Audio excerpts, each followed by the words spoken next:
अहमदाबाद में plane crash हुआ था, बड़ा अनफॉर्चुनेट था, काफ़ी जाने गई थी, तो उन्होंने एफएसएल से हेल्प मांगी थी जी सर। और हमने फटाफट उनको हेल्प भी किया। तो क्या मामला था वो?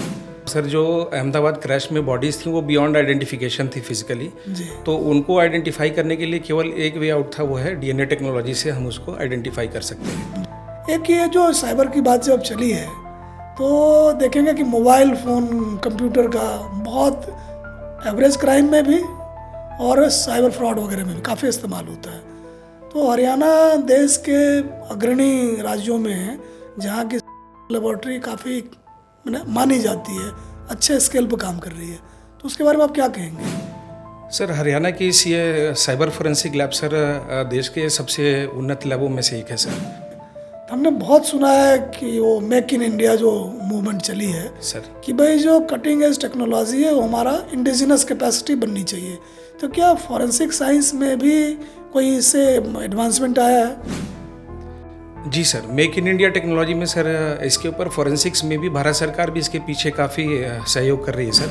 अच्छा एक चीज़ बताएं कि आम आदमी अगर जानना चाहे, जैसे सीआईडी आया था, वो आपका जो सीरियल था बच्चों में बड़ा लोकप्रिय था, दया कुछ तो गड़बड़ है, जी सर। तो सीन ऑफ क्राइम को जो विजिट करते हैं वहाँ से जो मटेरियल इकट्ठा करते हैं, फिर एक लंबी प्रक्रिया के बाद टेस्टिंग, रिपोर्टिंग, फिर कोर्ट में जाके एविडेंस देना, एक लंबी प्रक्रिया है। तो स्वाभाविक लोगों की जिज्ञासा होती है कि एफएसएल होता क्या है, करता क्या है? एक फोरेंसिक साइंटिस्ट का कार्य क्राइम सीन से लेने के बाद कोर्ट रूम तक होता है सर।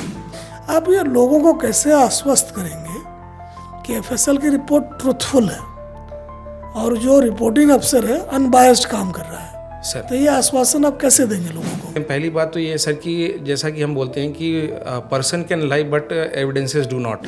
एक जो मौके पर 112 वाले जाते हैं अपराध में, पहले रिस्पॉन्डर वो होते हैं, यस सर। तो उनको आप क्या कहेंगे सीन ऑफ क्राइम के बारे में? पहली चीज़ तो सर ये है कि सीन ऑफ क्राइम को संरक्षित करें। जैसे आप सिनेमा में देखते हैं पीली पट्टी लगा देते हैं, यस क्यों लगाते हैं पीली पट्टी? सर पीली पट्टी इसलिए लगाएंगे, पहली जो सीन ऑफ क्राइम है सर वो first step of crime scene investigation होता है सर, और well begun is half done. Ground Zero Dialogue में सबका स्वागत है। ये हमारा कॉपकास्ट सीरीज़ है जिसके तहत हम जो ज़मीनी स्तर पर पुलिस के अलग अलग विभाग में लोग काम कर रहे हैं तो उनसे सीधे जानने की कोशिश करते हैं कि वो कैसे काम कर रहे हैं, उनके काम करने से अपराध पर का नियंत्रण कैसे हो रहा है और उनके काम की वजह से पब्लिक सेफ्टी कैसे इम्प्रूव कर रही है। तो आज जो हमारे गेस्ट हैं वो श्री अंशुमन राय हैं। तो वो सीनियर साइंटिफिक अफसर हैं फॉरेंसिक साइंस लेबॉर्ट्रीज़ में, और ये उन्होंने एमएससी पीएचडी कर रखी है, लंबा इनका अनुभव है।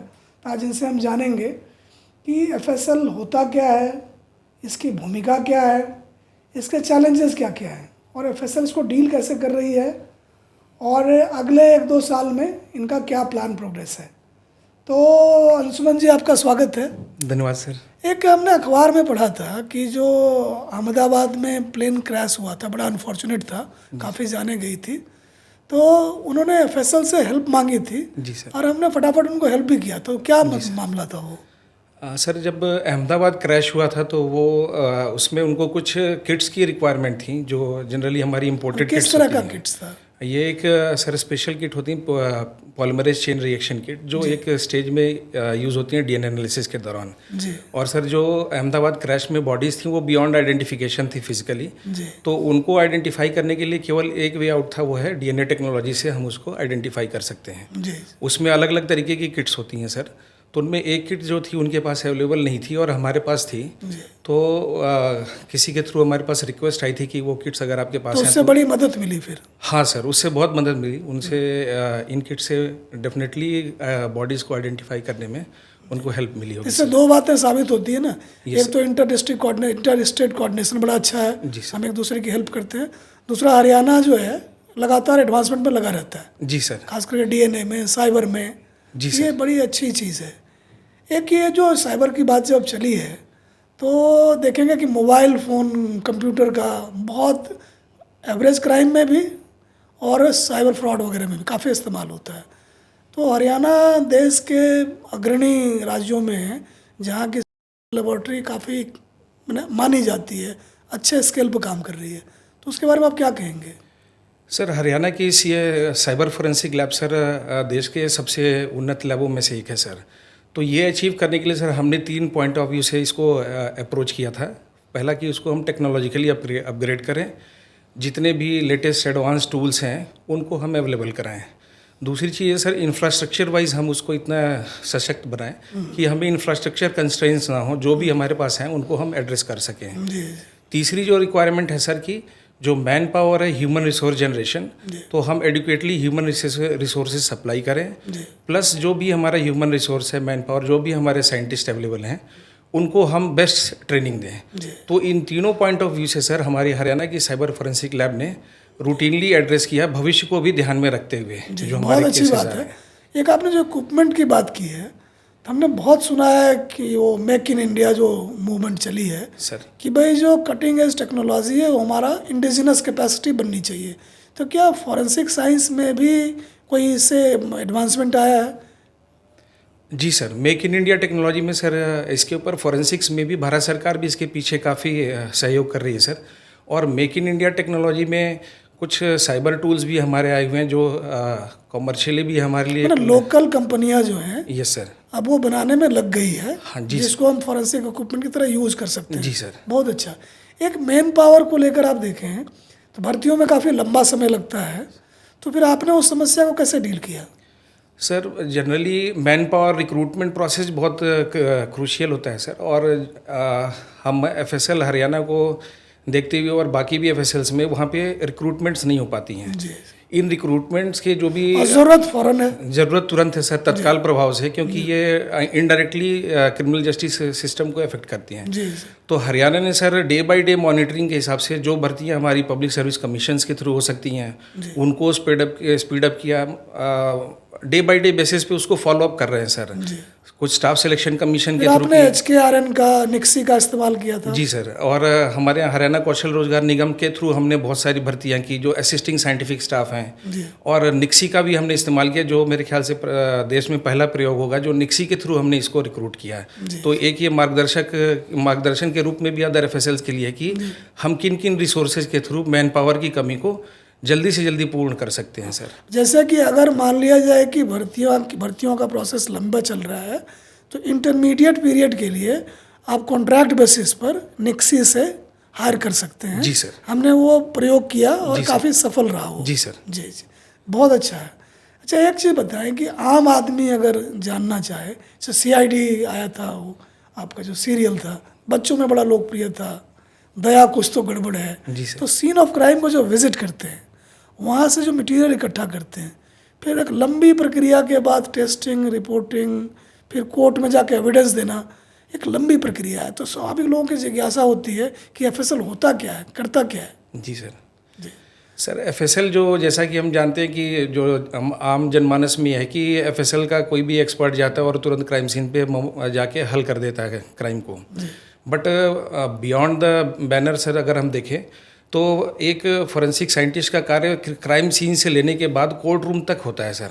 क्राइम सीन पे जो हमारी बाध्यता कर दी गई है नए कानूनों में सर कि 7 साल या 7 साल से अधिक के कानून जिन उसमें सज़ा है, वहाँ पे आपको मैंडेटरी प्रोविज़न कर दिया गया है। हरियाणा में तो सारी जगह जाते हैं। तो हरियाणा में सर हम क्राइम सीन पे पहले से भी जाते थे नए कानूनों के आने से पहले से। और अब सर हमारे पास सारे डिस्ट्रिक्ट में हमारे एक्सपर्ट्स पोस्टेड हैं ऑलरेडी और वो हर प्रकार के क्राइम में विजिट करते हैं। मोबाइल फॉरेंसिक साइंस वैन जो आपका है, जी सर, तो वो मौके पर जाता है? जी सर, वो मौके पर जाते हैं। उसका वैज्ञानिक जो भी क्राइम सीन इन्वेस्टिगेशन वैज्ञानिक तरीके से। तो इस तरह से बताएं कि जैसे कि मौके पर से बरामदगी हुई तो IO भी करता होगा? जी सर। और आपकी फॉरेंसिक टीम की यूनिट भी करती होगी? जी सर। तो वहाँ से फिर FSL कैसे पहुँचता है? सर, FSL तक पहुँचाने का दायित्व जो है वो कंसर्न इन्वेस्टिगेटिंग ऑफिसर का होता है। प्रॉपरली पैकेजिंग सीलिंग होती है, तो पैकेजिंग के लिए भी हरियाणा FSL ने अपने तरीके से कुछ मेक इन इंडिया के उसमें विकसित किया हमने packaging material, modernise packaging material, जो कि हाल में अभी पिछले मास उसको हमने लॉन्च किया। DGP साहब काफ़ी इस पर जोर देते थे। जी सर। और आप लोगों ने काफ़ी मेहनत की थी और उसको कर पाए थे, बहुत बधाई इसके लिए आपको। धन्यवाद। तो एक बार वो पैकेजिंग हो जाती है, फिर IO उसका करता क्या है? सर, पैकेजिंग सीलिंग के बाद सर फिर IO उसको हमारा अपना हरियाणा के एक उन्नत सिस्टम जो हमने पहले से इम्प्लीमेंट कर रखा, सॉफ्टवेयर बेस्ड सिस्टम, जो कि पुलिस स्टेशन से लेके FSL तक जो है हर स्टेप को मॉनिटर करता है। उस हम पोर्टल के ही थ्रू वो सारा हम आदान प्रदान करते हैं सर। जी। तो आईओ इसको ट्रैकिया बोलते हैं, जो ट्रैकिया सॉफ्टवेयर के माध्यम से करते हैं जी, सर। जी। तो ट्रैकिया सॉफ्टवेयर ट्रैकिया का फुल फॉर्म क्या है? सर ट्रैकिया का फुल फॉर्म नहीं है सर। ट्रैकिया बेसिकली 2 शब्दों से बना हुआ है। ट्रैकिंग से बना हुआ है और एक किया बर्ड होती है सर, जो एक खोजी बर्ड होती है। बड़े इंटरेस्टिंग वो अपनी खोजी प्रवृत्ति के लिए वो बर्ड जानी किया जाती है सर। पंछी का नाम है। पक्षी का नाम है जो तो जो ट्रैकिंग था कि अगर आपने सैंपल भेज दिया एफएसएल तो उसका स्टेटस क्या है, ये सर। तो इसको जानने के लिए तो उसका नाम रखा गया। तो ट्रैकिंग के पर्पस के लिए किया जो पक्षी है, यस सर। उसका नाम जोड़ा गया। Yes sir. काफ़ी इंटरेस्टिंग है। Yes sir. बहुत अच्छा। फिर एक बार आईओ ने एफएसएल में भेज दिया सैंपल को, जी सर। तो ट्रैकिया में उसकी एंट्री हो गई। फिर क्या होता है? सर ट्रैकिया में जैसे हम दो स्टेज की बारकोडिंग पद्धति का इस्तेमाल करते हैं। हम ये कोशिश करते हैं कि जो भी साक्ष्य घटनास्थल से संरक्षित हुए हैं सर, हमारे एक्सपर्ट्स को उसके बारे में हमें कोई इंटरेस्ट नहीं है कि वो किस व्यक्ति का है, किस एफआईआर का है। तो हमने इसमें 2 स्टेज बारकोडिंग का मेथड अपनाया हुआ है। तो बारकोडेड होके वहाँ से हमारे पास आता है। बारकोडिंग क्यों करते हैं? बारकोडिंग सर 2 चीज़ें हैं सर उसकी ट्रैकिंग के लिए, कि हम ऑनलाइन बेस में कि एक संख्या देते हैं ताकि उस संख्या बारकोड के थ्रू हम उसको इमीडिएटली ट्रेस कर सकें, ट्रैक कर सकें सर। दूसरी सर जो बारकोड पुलिस स्टेशन से लग के आता है, जब भी कोई साक्ष्य एफएसएल में जमा होता है तो उसका बारकोड हमारा मास्क हो जाता है। पुलिस स्टेशन का बारकोड मास्क होकर एफएसएल का बारकोड जनरेट हो जाता मतलब है। किसी को नहीं पता है कि किस एफआईआर का सैंपल किस सर। टेस्टिंग अफसर के पास है। जी सर। जी बहुत सर। अच्छी बात है। और ये एलोकेशन भी है सर, केस एलोकेशन ट्रैकिया के माध्यम से। तो उसमें ऑटोमेटेड सॉफ्टवेयर बेस्ड होता है जैसे कि परीक्षा में जो आंसर जांचते हैं कॉपी, जी सर। तो ऊपर का पन्ना निकाल के रख लेते हैं जी सर। और कोई कोड डाल देते हैं, जिससे जांचने वाले को ये नहीं पता चले कि किसका कॉपी है। जी सर। तो उसी तरह रिपोर्टिंग अफसर को ये नहीं पता कि ये सैंपल किस एफआईआर का है। किस एफआईआर का, किस व्यक्ति का सर। ये हमारी पूरी कोशिश है तो कि ऐसा क्यों maximum- करते हैं? सर ऐसा करने से कि ताकि बाद में कई बार लेटर ऑन ट्रायल के स्टेजेस में ये भी एलिगेशन लग सकता है कि आप एक्यूज को जानते थे, या कोई कॉग्निटिव बायसनेस हो, इन सब को एलिमिनेट करने का ये अटेम्प्ट है सर। और बहुत हद तक ये सक्सेसफुल भी हुआ है सर। तो एक बार जब एफएसएल में आ गया तो आपके पास कितने डिवीज़न है, मोटा मोटी बताएं। सर एफएसएल में आने के बाद एक साक्ष्य अलग अलग प्रकार के, depending upon nature of the exhibit और क्या किस प्रकार की हमें उसमें टेस्टिंग करके क्या रिजल्ट चाहिए होते हैं। तो नॉर्मली हमारे पास जो है 11 डिवीजन्स हैं सर, जिसमें अलग अलग तरीके, जैसे बैलिस्टिक्स डिवीजन है जिसमें फायर आर्म्स से संबंधित सारे साक्ष्य आते हैं। फिजिक्स डिवीजन है जिसके अंदर वॉइस रिकॉर्डिंग के से संबंधित साक्ष्य, रोड एक्सीडेंट से संबंधित साक्ष्य है, एसीबी के जो बिल्डिंग मटेरियल के केसेस हैं उनसे संबंधित साक्ष्य है। फिर हमारा लाई डिटेक्शन डिवीज़न है जिसमें हम बोलते हैं कि झूठ अभी क्या, जिसमें हम डिटेक्शन ऑफ डिसेप्शन करते हैं। जी। और उसके अलावा सर जो मेन क्रूशियल रोल प्ले करता है क्राइम अगेंस्ट वुमेन के केसेस में सर, वो है हमारा बायोलॉजी, सेरोलॉजी और DNA division. DNA division sir, DNA एक ऐसा एविडेंस है सर जिसके बेसिस पे हमारी कोर्ट्स हैवीली रिलाई कर रही हैं। अगर डीएनए का कोई केस मैच हो जाता है तो ऑलमोस्ट ज़्यादातर केसेस में वो कन्विक्शन के लिए ही लीड करता है। अब देखें कि जो हम ये इस तरह से रखें इसको कि एफएसएल का काटा अपराधी जो पानी नहीं मांगता। जी सर। अगर आपका एविडेंस पॉजिटिव हो गया तो कोर्ट्स काफ़ी रिलाई करती है। जी सर। और बहुत चांसेस है उसका कन्विक्शन हो जाता है। जी सर। तो ये बहुत अच्छा है। जी सर। एक वो आपका एनडीपीएस डिवीज़न भी है। जी सर। जी सर एनडीपीएस डिवीजन में हमारे पास जो केसेस जो नारकोटिक ड्रग्स, साइकोट्रोपिक सब्सटेंसेस से संबंधित हैं, जैसे अफीम, कोकेन, गांजा, हेरोइन, सिंथेटिक ड्रग्स, ये सारे ड्रग्स हमारे पास आते हैं एग्जामिनेशन के लिए जो है। तो जनरली सर हमारे एनडीपीएस डिवीजन के ऊपर बहुत हैवी वर्कलोड था सर। नेचुरली आप देखें कि वॉर अगेंस्ट ड्रग में पिछले 4 साल 5 साल में 18,000 से ऊपर तो मुकदमे दर्ज हुए हैं। जी सर। और 30,000 से ज़्यादा लोग जेल गए हुए हैं। जी सर। तो जाहिर है कि इतने सारे सैंपल होंगे। जी सर। काफ़ी वर्कलोड होगा उनके ऊपर। तो उसको आप कैसे हैंडल कर रहे हैं?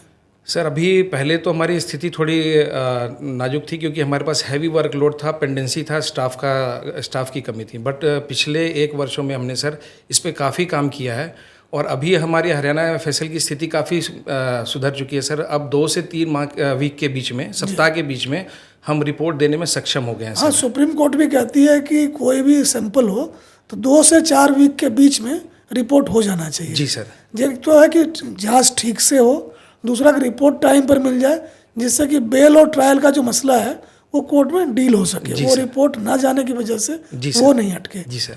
एक और जो अपेक्षा थी एनडीपीएस से कि सिंथेटिक ड्रग के बारे में, जी सर, एक ये अर्ली वार्निंग सिस्टम का काम करे। जी सर। ये क्या है? सर जो एनडीपीएस के केसेस में क्या है कि जो अपराधी हैं सर वो बहुत एडवांस होते जा रहे हैं। तो जैसे ही एक कोई ड्रग बनता है उसकी डिटेक्शन होती है तो इसमें केमिकली उसको मॉडिफाई कर देते हैं, और जब तक वो ड्रग एनलिस्ट होता है बिना एनलिस्ट हुए सर उसको हम आगे प्रोसिक्यूट नहीं कर सकते हैं, क्योंकि एनडीपीएस एक्ट में ड्रग पहले नोटिफाई होता है। जी। तो अब इसमें सर जब प्रिकर्सर्स ऐड करके या कोई इसमें एडिटिव ऐड करके मॉडिफिकेशन करके उस ड्रग को बना देते हैं सर, तो हमने हरियाणा एफएसएल में एक कोशिश स्टार्ट की है कि अगर इस तरीके का कोई नया कंपोनेंट, नया कंपोजिशन हमें टेस्टिंग के थ्रू मिलता है तो वो अर्ली साइंस हम, अर्ली वार्निंग हम concern agency Haryana narcotics control bureau को दे दें कि इस तरीके का चेंज जो है पैटर्न में चेंज आ रहा है, ताकि उसके हिसाब से हम उसको इन्वेस्टिगेशन और आगे की कार्रवाई करने में सहायता मिल सके। ये बहुत ज़रूरी है। आप देखें कि सिंथेटिक ड्रग्स जो है, मान लिया अगर वो कानूनी तौर पर कल्पेबल नहीं है जी सर, तो खुलेआम बेचेगा वो। जी सर, अगर हम वो अपना लेबल चेंज कर रहे हैं, जी सर, केमिकल कंपोजिशन चेंज कर रहे हैं, जी सर, तो जो नए सैंपल आते हैं उसके टेस्टिंग वगैरह ऐसा कुछ दिखता है, जी सर, फिर सबको बताते हैं जी सर, कि भाई कानून में चेंज ला के इसको भी कल्पेबल बनाओ। जी सर, और आप देखें कि सिंथेटिक ड्रग बाकी ड्रग से डिफरेंट है। जी सर, सिंथेटिक ड्रग में एक बार प्रिकर्सर डाइवर्जन हो गया, जी सर, उसके बाद तो वो कंज्यूमर के पास ही मिलेगा। जी सर, और कंज्यूमर है कि इसका इतना ज़्यादा एडिक्शन इससे होता है कि उससे बाहर निकल ही नहीं सकते। और जो प्लांट बेस्ड ड्रग होता था उसको खेती से लेके कंज्यूमर तक पहुंचाने में एक लंबी प्रक्रिया थी। जी सर, सिंथेटिक ड्रग में कमरे में बना के आप कुरियर से भी डिलीवर कर दीजिए। जी सर।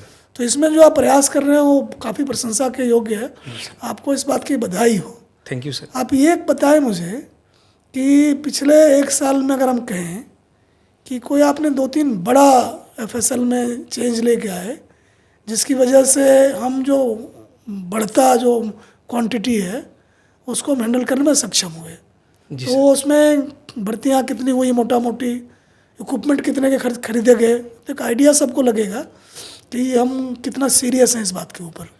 सर पिछले 1 साल में सर केस रिसीविंग का वॉल्यूम बहुत शार्पली राइज किया है सर, और उसको एड्रेस करने के लिए नए कानून में तो बिल्कुल ही तय कर दिया गया। जी जी। तो उसको एड्रेस करने के लिए सर लगभग पिछले अलग अलग माध्यम से हमने लगभग 200 से ज़्यादा भर्तियां हमने कर ली सर पिछले 1 वर्षों में सर। ये काफ़ी ज़्यादा है। जी सर। उससे पहले टोटल स्ट्रेंथ कितना था सर? टोटल स्ट्रेंथ उससे पहले तो अराउंड 110 या मतलब ज़्यादातर पोस्टें हमारी लगभग 72% सीटें हमारी वैकेंट थी सर। और पिछले 1 साल में सर अनेक तरीके के प्रयासों की वजह से सर लगभग हमारे 240 के आसपास हमारी टोटल रिक्रूटमेंट्स अभी तक भर्तियां हो चुकी हैं, और उनको ट्रेनिंग दी जा चुकी है, और वो लेबोरेटरी में काम कर रहे हैं सर। काफ़ी बड़ा जंप है। जी सर। और ये इक्विपमेंट्स वगैरह में कितने की खरीदारी हुई होगी सर? इक्विपमेंट्स में भी सर, इक्विपमेंट्स में लगभग हमने अराउंड 10 से 12 करोड़ के इक्विपमेंट पिछले 1 साल में हमारे पास आ चुके हैं सर, जिसमें राज्य सरकार द्वारा भी फंडेड किया गया है सर, और जिसमें केंद्र सरकार द्वारा निर्भया फंड में भी आ गया है सर। कुछ साइबर फोरेंसिक के लिए सर CCPW स्कीम के अंदर आ गया है। और तो सरकार ने 68 करोड़ रुपए दिए हैं। जी सर। कि आप हर जिले में साइबर फोरेंसिक लैब बनाएं। जी सर। ये बहुत बड़ा जंप है। जी सर। जी। ये हरियाणा में अपने आप का एक नया प्रयोग है सर। अभी तक जहाँ तक मुझे ज्ञात है सर, किसी भी राज्य सरकार ने इस तरीके का प्रोएक्टिव स्टेप नहीं लिया है कि केवल साइबर फोरेंसिक को डेवलप करने के लिए अलग से फंड एलोकेट कर दिया सर। जी सर। जी जी। ये काफ़ी अच्छा है। तो इन सारे प्रयासों का आपको क्या लगता है, क्या असर होगा आने वाले साल में? सर ये सारे जितने भी प्रयास हम कर रहे हैं, इसका क्यूमुलेटिव इफेक्ट हमारे पास लगभग 6 महीने से 1 साल के अंदर आने लगेगा sir.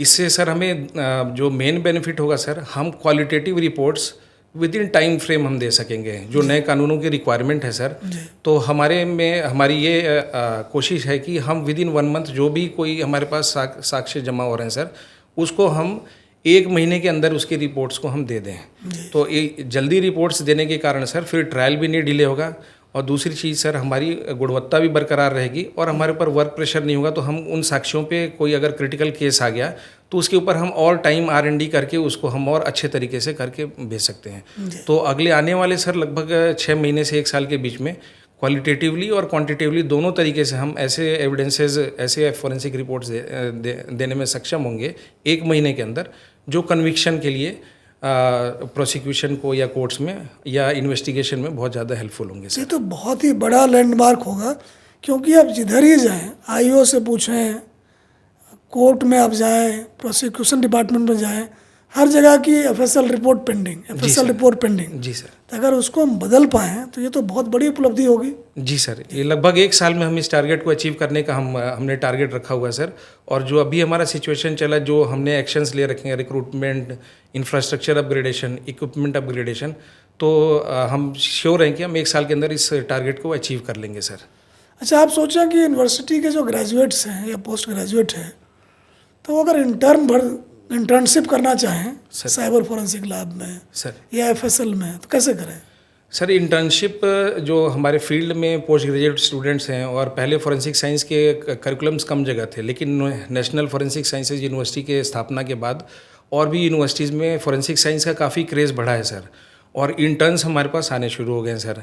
Basically new education policy का भी सर एक मैंडेटरी रिक्वायरमेंट है कि जो पोस्ट ग्रेजुएट स्टूडेंट्स हैं वो फील्ड में, इंडस्ट्री में जाके वो इंडस्ट्रियल एक्सपोजर लें और इंटर्नशिप्स करें सर। तो इंटर्नशिप्स करने के लिए सर हमारे पास जो अभी हमने मेथड अपना रखा है सर, वो एप्लीकेशंस कंसर्न्ड डिपार्टमेंट के थ्रू हमारे पास आती हैं सर।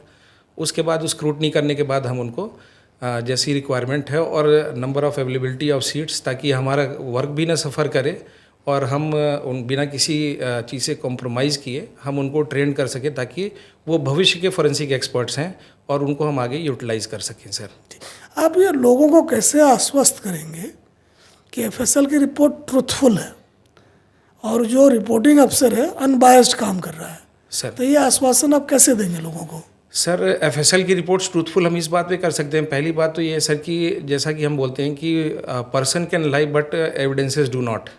तो ये साइलेंट विटनेसेस हैं, जो भी वैज्ञानिक साक्ष्य हैं सर। एफएसएल में जो भी साक्ष्य आते हैं सर, वो हमारे तयशुदा पद्धति, जो हमारी इंटरनेशनली एडॉप्टेड वर्किंग प्रोसीजर्स हैं, टेक्नोलॉजी हैं, उनको अडॉप्ट करने के बाद जो भी हमारे पास साइंटिफिक रिजल्ट्स आते हैं, तो जो साइंटिफिक रैशनल साइंटिफिक रिजल्ट्स आते हैं, उनके बेसिस पे हम अपनी रिपोर्ट्स को देते हैं। जैसे आम लोग ये कहते हैं कि मिली भगत हो जाती है, रिपोर्ट उल्टा आ जाता है एफएसएल का, तो आप कैसे लोगों को कहेंगे ऐसा नहीं है? बिल्कुल नहीं सर, मिली भगत होने का चांसेस तो हमने जैसे बताया सर कि ट्रैकिया पोर्टल के माध्यम से हमने बायसनेस को खत्म करने के लिए हमने आपका जो आइडेंटिटी है एक एग्जिबिट की। जी सर। तो पहले एफआईआर से लिंक्ड है। जी सर। बाद में एफएसएल के अपने नंबर से लिंक्ड है। अपने नंबर से लिंक्ड है सर। एक और जो नॉर्मली है कि ये बैठे रहते हैं, ये काम नहीं करते हैं रिपोर्टिंग अफसर, इसका इस आलोचना का आप क्या जवाब देंगे? सर ऐसा नहीं है कि बैठे रहते हैं, क्योंकि सर साइंटिफिक उसमें फील्ड में जब हमने कोई एविडेंस हमने साइंटिफिक एनालिसिस के लिए लगा दिया सर, तो उसमें जो टाइम लैग, जैसे इक्विपमेंट पे हमने सैंपल्स लगाए, एक पर्टिकुलर हर सैंपल को एनालिसिस करने के एक पर्टिकुलर टाइम फ्रेम होता है कि इतने टाइम में ये स्टेप कंप्लीट होगा, अलग अलग टाइम फ्रेम में सर। तो उस टाइम में सर बैठे नहीं रहते। उस समय में हम जो रिपोर्ट्स है उनको डाटा इंटरप्रिटेशन बहुत बड़ा पार्ट है सर, क्योंकि ये it is well said that it is man behind machines. तो हम कितना भी मशीनें उन्नत कर लेंगे, लेकिन उसका डाटा इंटरप्रिटेशन का पार्ट और उस पर ओपिनियन फ्रेम करने का पार्ट सर, वो आदमी ही करेगा सर, और उसको कोर्ट में भी आदमी ही डिफेंड करेगा। एक और बताएं कि जो साइंटिस्ट हैं, जो आपके टेस्टिंग अफसर हैं, कोई एरे गहरे नहीं है? नहीं सर, पीएचडी है। ये सर मोस्टली हम देखते हैं डॉक्टर। जी सर। तो ये वो लोग हैं जिन्होंने बीएससी किया, एमएससी किया, फिर आपका एमफिल किया, फिर पीएचडी किया, तब जाके यहाँ आए। जी सर। तो उनकी काबिलियत भी है। दूसरा कोई बीपीआरएनडी नॉर्म भी है इस बारे में? हाँ सर, बीपीआरएनडी ने सर कुछ नॉर्म्स हमें बताए थे कि एक साइंटिफिक एक्सपर्ट या एक टीम जो है 1 महीने में कितने केसेस करे, ताकि गुणवत्ता भी बरकरार रहे और हमारा काम भी चलता रहे। और एक वो थ्रेशोल्ड था कि कैसे हमने अगर कोई मैन पावर इंक्रीज करना है तो उसी के प्रोपोर्शन में हम इंक्रीज करते रहे सर। तो बीपीआरएनडी ने ये नॉर्म्स बनाए थे सर पहले। तो बीपीआरएनडी नॉर्म्स को जनरली ज़्यादातर देश की सारी लैब्स फॉलो करती हैं। जैसे एनडीपीएस में एक रिपोर्टिंग अफसर से कितने की अपेक्षा आप करते हैं, कितना करें? बीपीआरएनडी नॉर्म क्या बोलता है? सर बीपीआरएनडी नॉर्म्स जो है वो एग्जिबिट्स के बारे में बोलता है कि कितने एग्जिबिट्स होने चाहिए सर। तो वो लगभग 60 से 70 एग्जिबिट्स या केसेस के बारे में सर, अलग अलग डिविजन्स के लिए अलग अलग एनडीपीएस की बात मैं कर रहा था। हाँ सर, 33 या 34 यस सर पर है। Yes sir. और ये कर रहे हैं 80 से 90 के बीच। यस सर, 80 से 90 कर रहे हैं। मैं देख रहा था जी सर कि जितना बीपीआरएनडी नॉर्म के हिसाब से एक से अपेक्षा थी, उससे दुगना काम कर रहा था। जी सर। तो इनके मेहनत का भी फल है जी सर कि हम लोग बैकलॉग कम करने में सफल हुए हैं, जी सर, बिना टेस्टिंग क्वालिटी कंप्रोमाइज़ किए हुए। जी सर। तो इसके लिए आपके जो जितने टेस्टिंग ऑफिसर्स हैं वो बधाई के पात्र हैं। जिस समर्पण के भाव से काम करते हैं, लगे रहते हैं, तो काफ़ी उसको कहा जाए कि अच्छा रहेगा। एक डीएनए में कोई नई मशीनें खरीद रहे हैं जिससे कि डीएनए के रिपोर्ट का टाइम काफ़ी कम हो जाएगा। जी सर, डीएनए में हमने सर कुछ नई उन्नत मशीनें हैं सर, जिसमें हम रिपोर्टिंग टाइम, जैसे हम ऑटोमेटेड सिस्टम्स के ऊपर हम जा रहे हैं। कई स्टेप्स जैसे पूरा दिन कंज्यूम करते थे, तो उनको ऑटोमेट करके हमने पूरे दिन से उनको जो हमने शॉर्ट करके कि कुछ घंटों में चीज़ें हो जाएँ। जी जी। तो इस तरीके की जो नई मशीनें हैं सर, इंटरनेशनली एक्सेप्टेड मशीनें हैं, वो मशीनें हम इंपोर्ट करें। जैसे हम sir automated liquid handling system, automated DNA extraction system, automated genetic analyser. तो वो जो कहते हैं कि 90 मिनट में हो जाएगा, जिसको पूरे दिन लगते थे जिस प्रोसेसिंग में, जी वो सर। 90 मिनट में हो जाएगा। वो क्या मामला है? सर वो एक रैपिड डीएनए टेक्नोलॉजी है सर, जो एक नए नए तरीके का इक्विपमेंट है सर। वो जनरली सैंपल्स को वो हम बोलते हैं सैंपल टू डीएनए प्रोफाइल। तो बहुत इमरजेंसी के केसेस में उसका थोड़ा रनिंग कॉस्ट ज़्यादा है, लेकिन सर ये मशीन भी हम हाल में हमने प्रपोज किया है, और इसको हम 6 से 2-3 महीने में अगले होपफुली हम एक्वायर कर लेंगे ये टेक्नोलॉजी। तो बहुत सारे केसेज जिसमें sir law and order situation होती है, या बहुत सारे केसेस जिनमें हमें तुरंत रिपोर्ट की आवश्यकता होती है, ऐसे केसेस में हम इन मशीनों का कन्वेंशनल टेक्निक जो हम यूज़ कर रहे हैं, उनके अलावा हम इन मशीनों का यूज़ करके तुरंत हम पुलिस को, इन्वेस्टिगेटिंग एजेंसी को इनपुट दे सकते हैं, ताकि इन्वेस्टिगेशन जल्दी कंक्लूड हो और कोर्ट में ट्रायल जल्दी कंप्लीट हो। एक जो मौके पर 112 वाले जाते हैं अपराध में, पहले रिस्पॉन्डर वो होते हैं, यस सर। तो उनको आप क्या कहेंगे सीन ऑफ क्राइम के बारे में?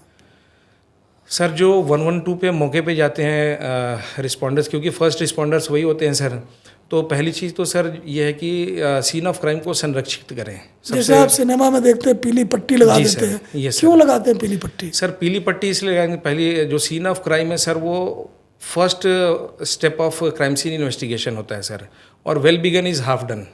तो अच्छी शुरुआत के लिए सबसे पहले ज़रूरी कि हम क्राइम सीन को संरक्षित करें, ताकि कोई उस पर चल ना सके, अज्ञानतावश या भूलवश या डिलिबरेटली कोई जाके उसको सीन ऑफ क्राइम टेम्पर नहीं हो, टेम्पर ना हो, एज इट इज रहे, यस सर, जिससे कोई एविडेंस मिस ना हो जाए, यस सर, नहीं फिंगरप्रिंट ना जी सर, फज हो जाए, जी सर, कोई जो ऑब्जेक्ट है वो बाएं दाएं ना हो जाए, जी सर, तो ये ज़रूरी है। Yes sir. तो ये आम लोगों को भी आप ये कहेंगे कि सीन ऑफ क्राइम से दूर रहे?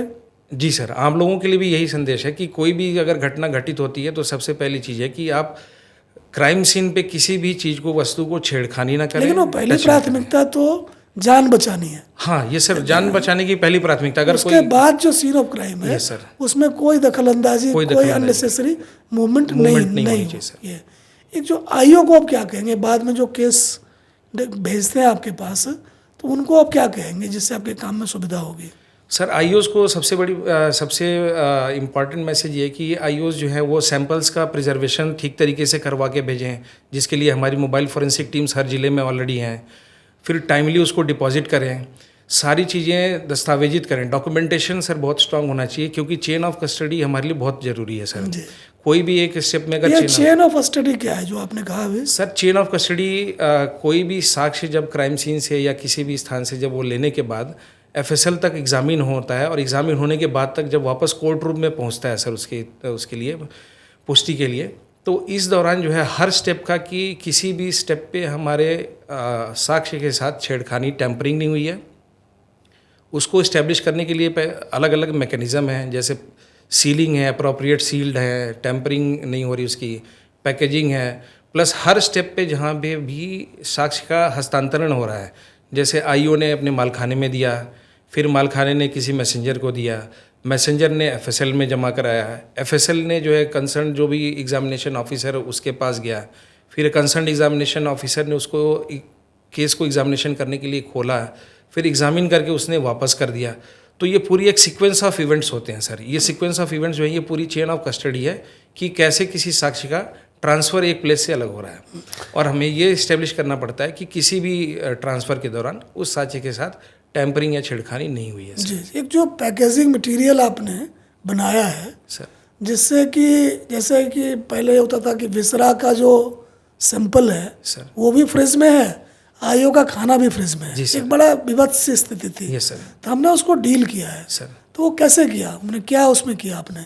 हाँ सर, इसके लिए सर क्योंकि मानवीय रूप से भी ये ठीक नहीं है कि एक ही जगह रखा जा रहा है, तो विसरा सैंपल्स को डील करने के लिए सर अभी तक कोई यूनिफॉर्म पैकेजिंग गाइडलाइंस नहीं थी सर। मतलब जो मौके पे जो भी हॉस्पिटल में अवेलेबल है वो कभी विक्टिम के या परिवार के लोग ला के दे रहे हैं, या कभी आईओ अपने रिसोर्सेज से ला के दे रहा है। तो इसमें सर पैकेजिंग मटेरियल में, कंटेनर्स में और मटेरियल में बहुत ज़्यादा वेरिएशन था, और उस क्वालिटी के मिलते भी नहीं थे, जिसके कारण लीकेज होने की भी संभावना होती थी, या हम ये बोल सकते हैं कि ये भी एलिगेशन लग सकता है कि टेम्पर्ड होने की संभावना हो सकती है। तो इसको एड्रेस करने के लिए सर हमने काफ़ी वर्कआउट करने के बाद, सर्वे करने के बाद, हमने पैकेजिंग कंटेनर्स जो है वो लीक प्रूफ पैकेजिंग कंटेनर्स हमने खुद FSL ने जो है वो प्रोक्योर करके डिस्ट्रिक्ट लेवल पे पहुंचाए, प्लस साथ में उसको पैकेजिंग के लिए यूनिफॉर्म साइज़ के हमने पहुंचाए। उसके लिए बॉक्सेस हमने डिज़ाइन किए, विसरा को पैक करने के लिए स्पेसिफिकली बॉक्सेस हमने डिज़ाइन किए, उसमें पार्टीशन देके प्रोविज़न देके ताकि हिलने डुलने के कारण उसमें विसरा ना लीक हो। तो इस तरीके से हमने कोशिश की है कि ये स्पेशली डिज़ाइंड बॉक्सेस और कंटेनर्स हमने डिज़ाइन करके सारे अपने मोबाइल फोरेंसिक साइंस यूनिट्स को पहुंचा दिए। जी, तो जैसे कि दूसरे स्टेट के लिए एक नज़ीर है जी सर, कि वो इस प्रैक्टिस से सीख सकते जी हैं। सर। दूसरा, इसमें खर्चा बहुत आता है क्या? सर खर्चा बहुत ज़्यादा, अगर हम क्राइम के इन्वेस्टिगेशन और एक इन्वेस्टिगेशन की वैल्यू को देखेंगे तो सर उसके कंपैरिजन में वो खर्चा विसरा के लिए बहुत ज़्यादा नहीं है सर। वो हम उसको कोप अप कर सकते हैं सर, क्योंकि अगर एक साक्ष्य नष्ट हो गया तो सर वो कुछ हमारे मैंने पास सुना एक्स्ट्रा बजट की जरूरत नहीं है, नहीं सर। थोड़े खर्चे में जो प्रिजर्वेशन, कलेक्शन एंड प्रिजर्वेशन जो एविडेंस है जी सर, और ट्रांजिट, जी वो सर। ज़्यादा सिक्योर किया जा सकता है। यस सर, तो ये बहुत बधाई है आपको इस बात के लिए। थैंक यू आपने काफ़ी प्रयास किया था और पुलिस हेडक्वार्टर भी इस पर काफ़ी जोर देती थी कि ऐसा होना चाहिए, तो ऐसा हम लोग कर पाए, तो ये बड़ी अच्छी चीज़ है। कोई और फॉरेंसिक साइंस में और क्या क्या आप देख रहे हैं कि क्या क्या डेवलपमेंट हो रहा है जिससे क्रिमिनल को और मुश्किल आने वाली है? कोई फ्यूचर का डेवलपमेंट? सर फ्यूचर के पॉइंट ऑफ व्यू से, क्योंकि फोरेंसिक साइंस में डेवलपमेंट हमें करना हमारी मजबूरी है, क्योंकि क्राइम ट्रेंड्स भी चेंज हो रहे हैं, अपराधी भी उन्नत होते जा रहे हैं। तो जैसे कि सर हम मेनली साइबर टूल्स में हैं सर, साइबर टूल्स में काफ़ी नए टूल्स आ गए हैं सर, जो पहले डैमेज डिवाइसेस होते थे उनमें नहीं कर पाते थे, अब हम डैमेज डिवाइसेस से भी कर सकते हैं। जो क्रिप्टो करेंसीज एक नया ट्रेंड चला है सर, उसके ऊपर चल सकते हैं। जो हम डी फेक है सर, तो वो डी फेक की भी टेक्नोलॉजी हमने एक्वायर की है सर। हमने ऑफिसर्स को अपने बाहर जहाँ जहाँ पे भी उन्नत सुविधा वहाँ भेज के हमने ट्रेनिंग भी कराई है सर। ऐसे ही सर DNA के केसेस में जो आगे हमें हेल्प कर सकता है, जैसे आपने पहले पूछा था, रैपिड हिट टेक्नोलॉजी है सर। इसके अलावा और भी टेक्नोलॉजी है, जैसे सर नेक्स्ट जनरेशन सीक्वेंसिंग है, तो उसके लिए हम कोशिश कर रहे हैं उसको एक्वायर करने के लिए। NDPS के केसेस के लिए सर हम जैसे LC-MS स्टैंडर्ड मास स्पेक्ट्रोस्कोपी है सर, वो एडवांस टेक्निक है, तो वो टेक्निक हम एक्वायर करने जा रहे हैं सर आगे आने वाले 6 बहुत महीने में बधाई सर। आपको, जिस तरह से आप लगे हुए हैं, तो हमें पूरा विश्वास है कि जो IO की अपेक्षा है, कोर्ट की अपेक्षा है, विक्टिम की अपेक्षा है सर कि जो FSL का जो रिपोर्ट है वो डेडली है क्रिमिनल्स के लिए। सर अगर वो पॉजिटिव हो गया तो उसकी अक्यूटल जो है सर। संभव ही नहीं है। जी सर, जो कहते हैं कि क्लिंचिंग एविडेंस है। जी सर। तो इस क्षेत्र में आप इतने परिश्रम से काम कर रहे हैं और इतनी बुद्धि से काम कर रहे हैं और सरकार इतना बजट इस पर लगा रही है, तो सारे इसके लिए बधाई के पात्र हैं। और जैसे कि आप देखें कि हम जो ये ग्राउंड जीरो डायलॉग सीरीज हमने शुरू किया है, और बेसिकली हम इसको कॉपकास्ट बोलते हैं, पॉडकास्ट की जगह, कि एक पुलिस क्या किस तरह से काम करती है, तो लोगों को इसमें बड़ी रुचि होती है। आप देखें कि आप जो वेब सीरीज़ वगैरह है, तो उन्होंने बिल्कुल ही इतनी गलत बयानी कर रखी है अपराध के बारे में, लगता है पता नहीं क्या है सर। बट सबको ये आश्वस्त होना चाहिए कि PhD में डॉक्टरेट के रिपोर्टिंग अफसर जो हैं, वो सीन ऑफ क्राइम के एग्जिबिट को एक टाइट चेन ऑफ कमांड के थ्रू और मास्किंग के माध्यम से सर टेस्ट करते हैं, और करोड़ों रुपए की मशीन लगी हुई है, सैकड़ों आदमी लगे हुए हैं। तो हम FSL का जो आपने एक इंसाइट जो आपने दिया, व्यू दिया, हमें लगता है कि व्यूअर्स को काफ़ी पसंद आएगा। जी सर। और ख़ास करके बच्चों को, और जो नए जो हमारे स्कूल कॉलेज में स्टूडेंट हैं, तो उनको मोटिवेट करेगा फॉरेंसिक साइंस ऑप्ट करने के लिए। और साइबर फॉरेंसिक्स में तो बहुत ही ज़्यादा स्कोप है, एक नया क्राइम स्फीयर आ गया है। जी सर। कि पहले फिजिकल क्राइम होता था, अब तो नॉन कॉन्टैक्ट सिचुएशन में साइबर फ्रॉड का देखें तो हज़ारों करोड़ की ठगी हर महीने हो रही है पूरी दुनिया में। तो हम सबको इनवाइट भी करेंगे इसको वीडियो को देखने के लिए भी, और फॉरेंसिक साइंस कम्युनिटी को ज्वाइन करने के लिए भी। तो आपका बहुत धन्यवाद, आपने हमारे साथ शेयर किया। Thank you sir. जय हिंद, नमस्कार, स्टे सेफ।